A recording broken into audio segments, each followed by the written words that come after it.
हार्दिक नमस्कार गर्न चाहन्छु। म राजु रेग्मी आज पनि एउटा नयाँ जानकारीको साथमा उपस्थित भएको छु। आजको जानकारी रहेको छ इमेजमा विद्यार्थीहरूलाई अन्डु अपग्रेड कसरी गर्ने। जस्तै हामीलाई विद्यार्थीहरू ट्रान्सफर गर्नुपर्ने अर्थात् पास गर्नुपर्ने रिपिटेसन भयो भन्ने अवस्थामा विभिन्न कन्डिसनमा हामीलाई समस्या परिरहेको हुन्छ। त्यस्तो अवस्थामा हामीले कसरी अन्डु अपग्रेड गरेर पहिलाको ठाउँमा लाने र सही तरिकाले काम गर्ने भन्ने विषयमा छ। सुरु गरौँ आजको भिडियो। लागौँ कम्प्युटरको स्क्रिनतर्फ।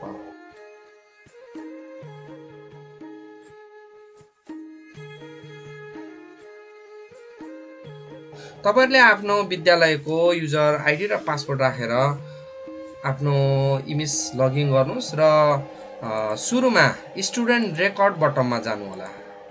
यसरी स्टुडेन्ट रेकर्ड बटनमा गइसके पछाडी स्टुडेन्ट इन्फर्मेसनमा जानुस् र तपाईहरुले कुन विद्यार्थी यहाँ सुरुमा इयर छान्नुस् र कक्षा छान्नु होला।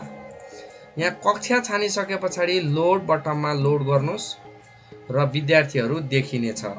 यहाँनेर यो विद्यालयको सन्तोषी भुजेल भन्ने विद्यार्थी पास भएर राखेको थियो। यसलाई ट्रान्सफर गर्नुपर्ने अवस्थामा आएर हामीले अन्डु अपग्रेड गर्दैछौँ। यति भइसके पछाडी यहाँ स्टुडेन्ट आइडी भन्ने आइडी हुन्छ, यसलाई यसरी सिलेक्ट गरेर कपी गर्नु होला।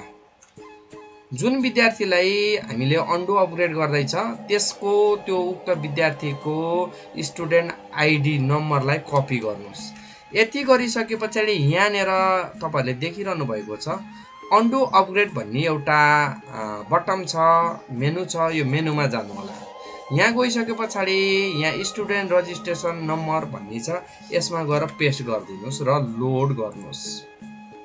यहाँ देख्नु सक्नुहुनेछ, म फेरि भन्दैछु, स्टुडेन्ट रजिस्ट्रेसन नम्बरमा उक्त विद्यार्थीको रजिस्ट्रेसन नम्बर पेस्ट गर्नुस् र लोड गर्नुस्। यहाँनेर उक्त विद्यार्थीको विवरण आइसकेको छ। 80 मा 3 कक्षामा थियो, 81 मा 4 मा थियो र 82 मा 5 मा पुग्यो। यो 4 बाट 5 मा अपग्रेड गरेर त्यही विद्यालयमा पढिरहेको थियो। यसलाई मैले अन्डु अपग्रेड गरे। यसरी हामीले अन्डु अपग्रेड भनेर थिचिसके पछाडी यहाँ एउटा मेसेज आउँछ, तपाईले प्रोसिड गर्नु होला। यहाँ प्रोसिड गर्नु भइसके पछाडी उक्त विद्यार्थी अब फेरि अपडेटमा गएर कक्षा छान्नु होला। जस्तै 4 कक्षा छाने मैले। 4 कक्षा छानिसकेपछि लोड गर्नु होला। यहाँ देख्न सक्नुहुनेछ यो सन्तोषी भुजेल भन्ने विद्यार्थी चाहिँ अब अपग्रेड गर्ने यो प्यानलमा आएको छ।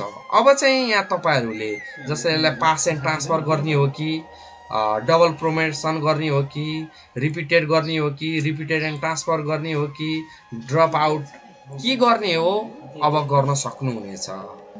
यति गरिसके पछाडी तपाईहरुले पुनः हामीलाई बिग्रेको अवस्थामा वा भुलवश हामीलाई पास एन्ड ट्रान्सफर गर्नुपर्ने थियो, पास मात्रै भयो भन्ने अवस्थामा वा पास नगरिकन रिपिटेसन गर्नुपर्ने थियो, पास भयो भन्ने अवस्थामा यस्ता कन्डिसनहरुमा पुनः विद्यार्थीलाई फर्काएर हामीले अपडेट गर्न सकिनेछ यसरी भन्ने रहेको छ।